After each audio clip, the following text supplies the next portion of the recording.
Right, so this is the third batch of Verdant's Even Sharks Need Water, and we just got our new kit this week. So we've got a Guten 50 litre. First time I've used it, so here's my first brew day with it. So we're just filling up the water here into the kettle.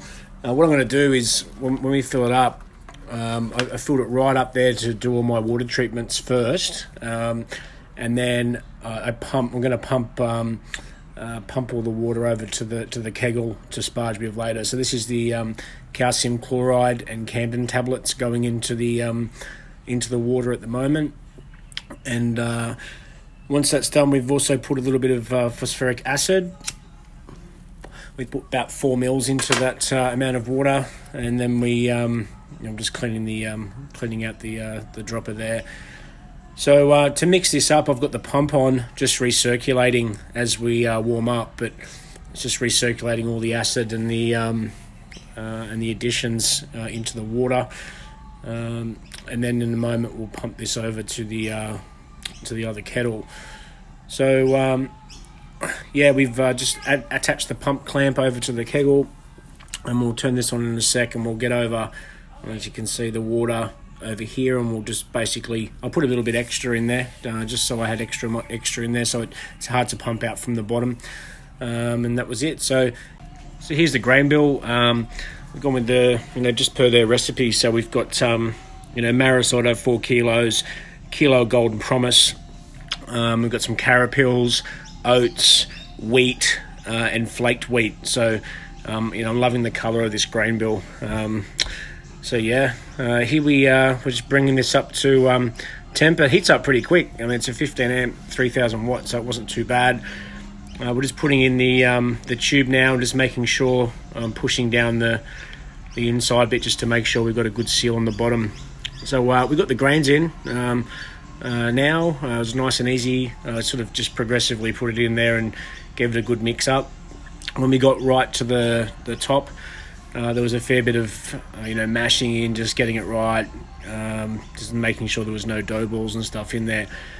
So now we put the cover on the top and adjusted the telescopic arm, just so we can do some recirculation. You can see there I've just put this recirculation on now, and that'll overflow in there. It's the first time I've ever done anything like this, so I just put a little clamp on the side there and just watched it for the first 10-15 minutes to make sure it wasn't building up, and it was going really well.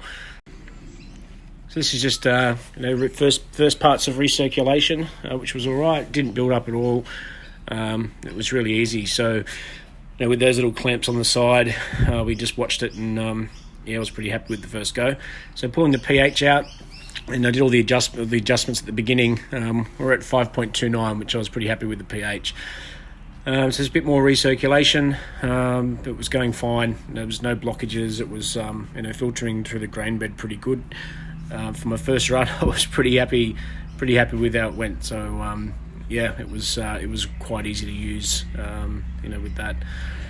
So I'm just taking a bit of a reading at the moment. We're probably about halfway through the mash, I think, at this point when we did this.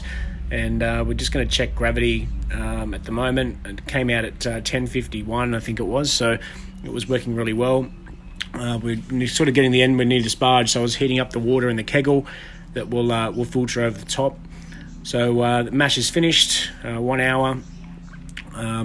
Basically just pulled the recirculation out. Clamps on the kegel to get out of the way, and we're pulling the grain bed up. So first time I've pulled this up, it wasn't too hard. It was way lighter than I anticipated. There's a little bit of friction when the water just sort of first pulls up, but after that it was easy. So pull it up, give it a twist, and the little legs there just held onto the top. So it was quite simple to do. First time picking it up. It might be a lot heavier though if I do a double batch in this bad boy, which I can do.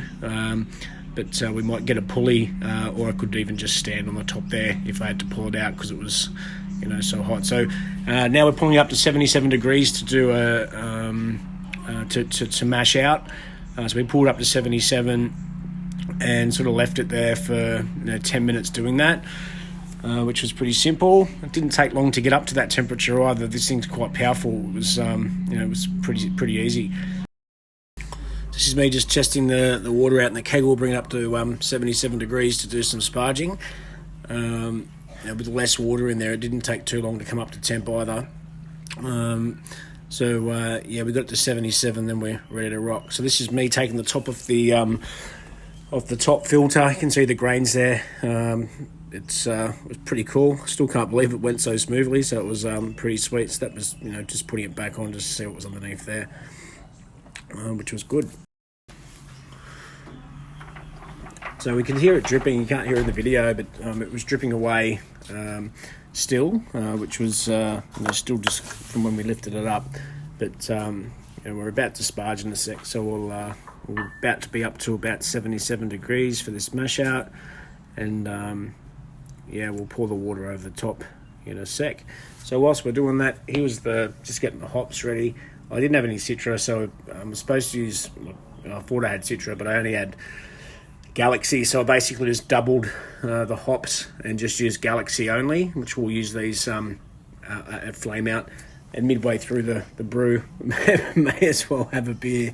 This is the same recipe that we've done before. However, this time we'll be we're putting lactose in this to make it more of an oat cream NEIPA. Banger of a beer. So it's nearly up to temperature. Just now adjusting it. We finished the mash out here. We're putting the temperature up to boil. Didn't take too long for that to occur when we brought up to the boil. The controls, first time using them, weren't too hard. It was pretty straightforward to use the controls, and it sort of knew what we were doing. So at each stage, it knew we were doing a mash out. It knew that we were bringing up to boil, and all the timers sort of set. It's got little alarms and stuff when you do it. So it was pretty straightforward to do. So we're now just pulling the water off out of the kegel. We pulled up to 10 litres of sparging basically. So, and again, all this water was adjusted before we did it. So this is me just pulling the water off into the container, and we'll do a couple little sparges in a sec. Right, so it's the first batch. It's 5 litres. I was holding a camera in one hand and picking up 5 litres in the other. So just pour that basically straight over the top with the cover there, and we did that twice just to do it. Now, when I looked at the recipe, it said to pull off 10 litres. All the numbers are right, but I reckon that I was probably about 3 or 4 litres over, which I'll show you later in the boil. So I'll be pulling those numbers out. This is Charlie helping me clean the garage as well while we were doing the sparge. So she's a good little helper. So just taking the lid off again. Here's the grains at the top of it, and the sparging is complete. So just taking a little bit of a sample out of the bottom here. It's going to sort of check where we're sitting at from a gravity perspective. So we just pulled some into the refractometer, and we were about 1054 I think at this stage, which wasn't too bad. This is now coming up to the boil, which again come up super quick because of this 3000 watt heating element that's in this thing, which was really quick to get up to temp, way faster than the kegel I had. So after the sparge, I noticed we were down the numbers I mentioned before. So I think we were probably 3 or 4 litres over. So we're a little bit out, but for my first brew, I didn't really care. That might be a little bit off. I ended up doing a little bit of a longer boil at the end, which I'll show you. So this is coming up to the boil. This was pretty rapid. It was I was watching for boil overs. It didn't really happen. They say you can do double batches in this thing. It'd be interesting to see what that's like if it's right up to the top. This was a rapid boil, as you can see, that was in there. But doing a double batch at the top there, we might have to just adjust the temp so we don't get such a rapid boil if we've only got 4 or 5 inches at the top. So from the first recipe we did, which was a cracker, we're now adding lactose to this one. So I got 500 grams of lactose. I wasn't sure how much to add. Most of the recipes I saw were between 300 grams and 400 grams. It's probably better to go lighter than what you anticipate, so I decided to just go 250. That's a 500 gram bag, so we halved it, and that's the yeast nutrient addition I just stuck in there as well, which we'll put in when we've got 15 left in the boil. So we're part way through here, noticing that we're over on the water, but ended up, like I said, boiling this for about an extra 15 minutes just to bring it down. So I have an immersion chiller that came with this. I didn't want to solve all the world's problems today. I just wanted to have a good brew day, and nice and simple. I've been no cubing for a while, so we're just going to cube again. So this is just getting everything sanitary ready for that, and that cube was fine. So this is sort of coming towards the end of the boil. As I said, we added an extra 15 minutes at the end there, just so I could bring the numbers up. I didn't want to boil it too long because I didn't want to change the colour of the beer. So this is 15 minutes left. We're putting the lactose in. Didn't boil over with that, which was easy. That's the lactose and yeast nutrients. So 250 grams of that, and a couple of teaspoons of yeast nutrient that went into it. So I have a Whirlpool arm that came with this thing. So I wasn't going to Whirlpool. I was basically just going to cube it, and that was it, and do the hops in the cube. But hey, why not use it?